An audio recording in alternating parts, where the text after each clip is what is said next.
Well, Phillip Rivers did it. He finally did it.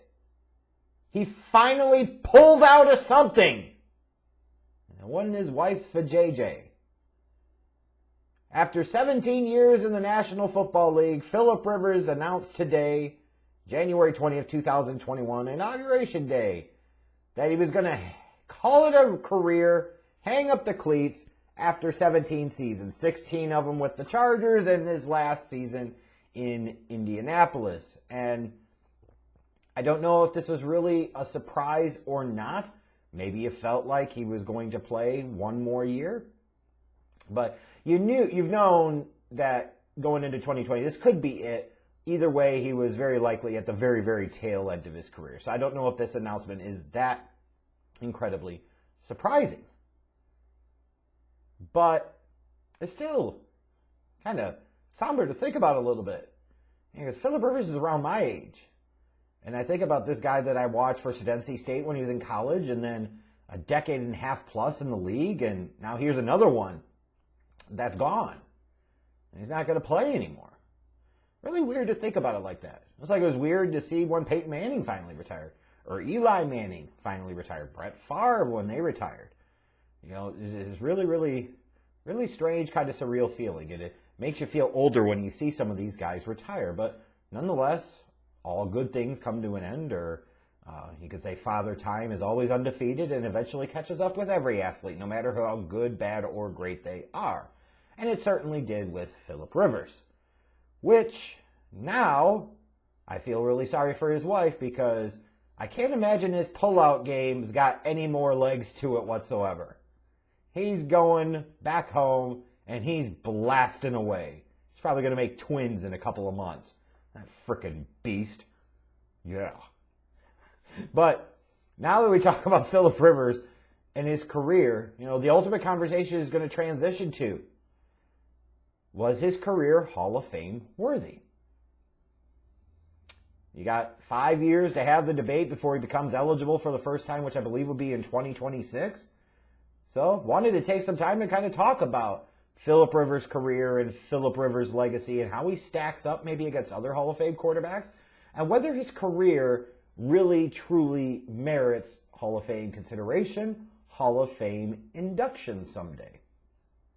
And what I've always found interesting about the quarterback position, it always feels like there's a lot of hypocrisy when it comes to it.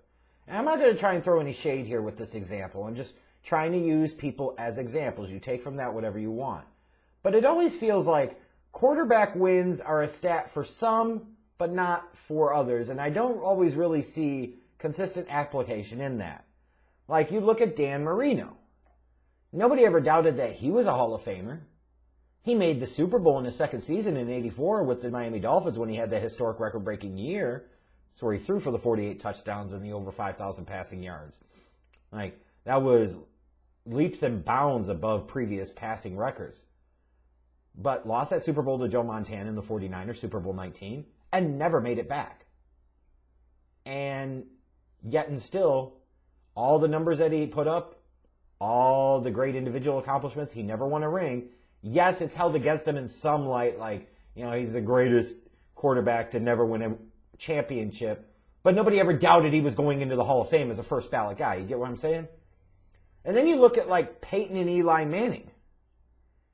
And Eli Manning seems to get all this credit for his two Giants teams winning Super Bowls, but a lot of people seem to not focus on all those years that he was the guy, making all those consecutive starts.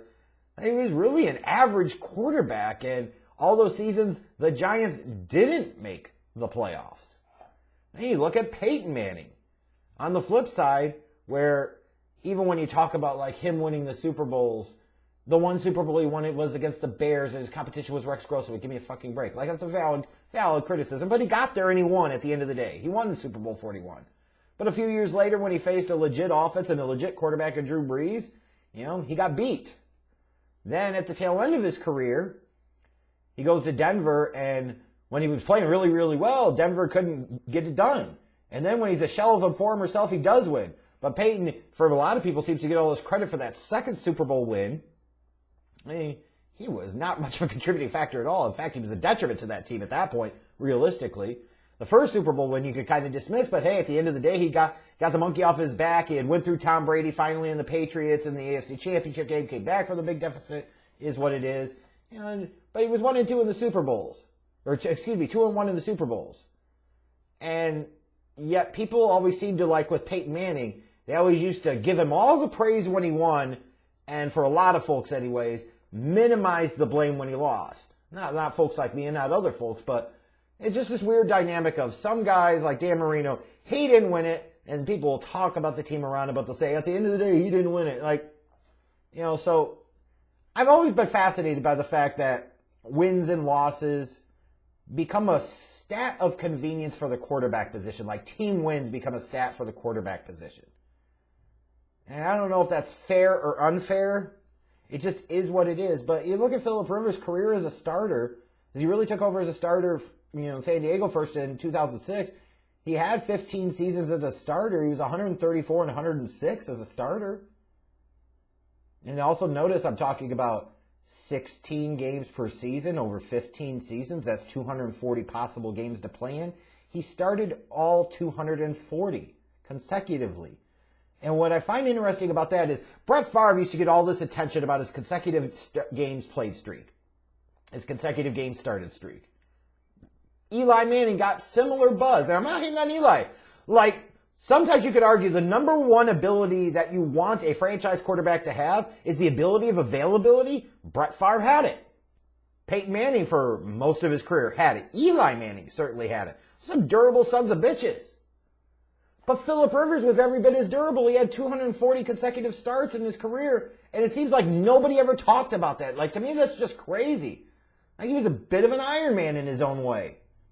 And we talk about, he never won the big one. I think it's easier to blame guys for not winning the big one in a sport like basketball, where you only have 5 players on your team on the floor at the same time. So that one superstar player has significantly more impact over his team and their successes and etc., even more so than in the NFL, where even a quarterback, you can argue how much of the game they control. They're still one of 11 men on offense. And then you have a whole defensive unit that doesn't even feature those offensive players. It's really weird. But Phillip Rivers, you're talking about a guy that had 7 seasons where he made the playoffs, including his last one in Indianapolis. You can talk about what that's worth or not, but I think you look at the statistical case for him and talking about the Hall of Fame and whether he's a Hall of Famer or not, and I think people get so focused on the fact of whether or not he won a ring, they're easy to dismiss the statistical accomplishments. This was a guy that was a really good quarterback for a really long period of time. And you look at the entirety of his career, there is something to be said about a guy that was consistently very good and very near the top of his craft for an extended period of time. There has to be. He was an 8-time Pro Bowler, and you take that to mean what it means, however you feel about Pro Bowls nowadays.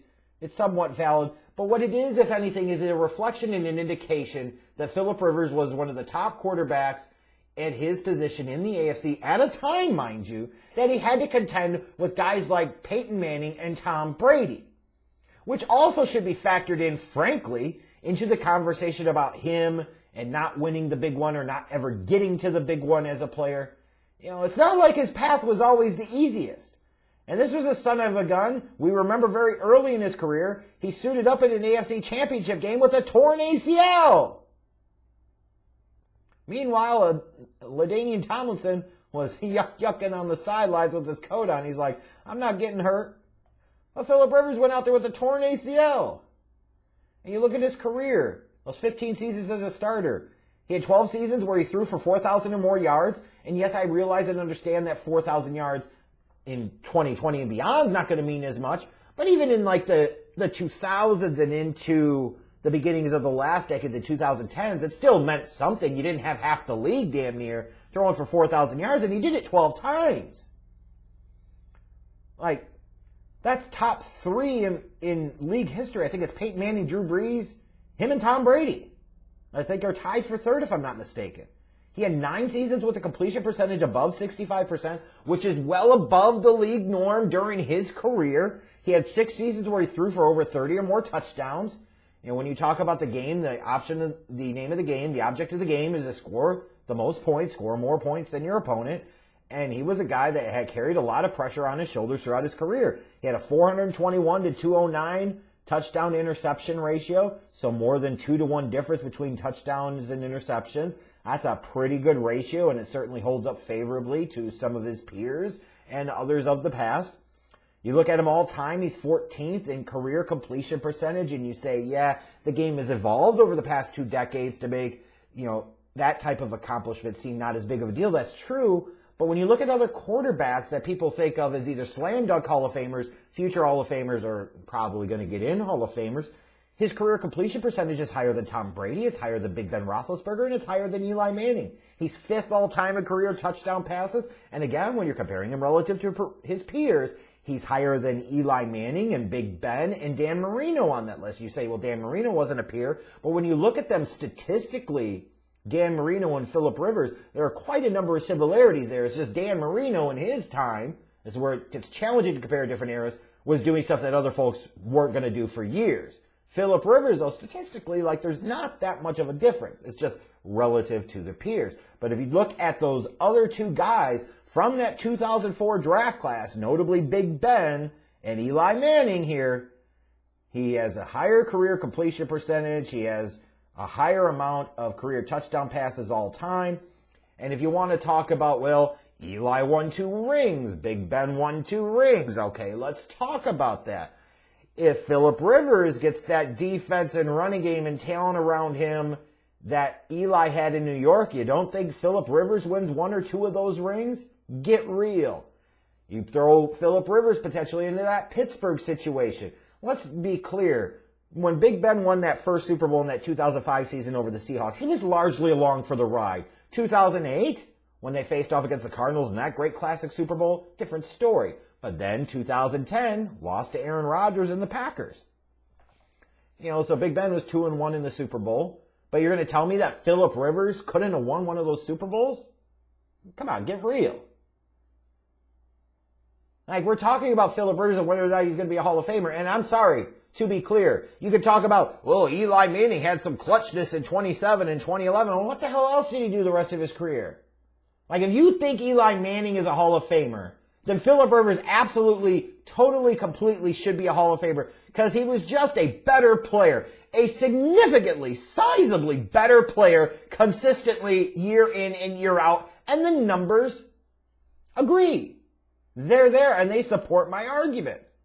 And they do. All those people always talk about how great Ernie Accarsi was for making the deal to trade up to get Eli Manning. That dumbass traded up to take the 3rd best quarterback in that class. And Eli, like I said, I think he's a guy that's going to get the benefit of getting into the Hall of Fame, and I won't personally object that much because he was average, really, throughout his career. When you look at the entirety of the body of work, it's really, really bad. But he does have those 2 premier, playoff runs in 2017 season and the 2011 season, and that's going to be what puts him over the top. Well, shouldn't the guy that didn't have the benefit of playing on some of those teams, that didn't have the benefit of playing under Tom Coughlin, shouldn't the guy that was statistically better and by a good margin for an extended period of time and even longer than certainly Eli Manning could ever imagine, shouldn't he be in the Hall of Fame as well? I'm sorry, I think the answer is yes. If I was making the Hall of Fame case for all 3 of those quarterbacks from that 2004 class, it's Big Ben is a no-duh. He gets in. First ballot, probably. Eli's going to get in. He doesn't deserve to get in first ballot, but he very well might. But Phillip Rivers is right there. He should be in too. So you guys tell me, do you think Phillip Rivers is a Hall of Famer or not?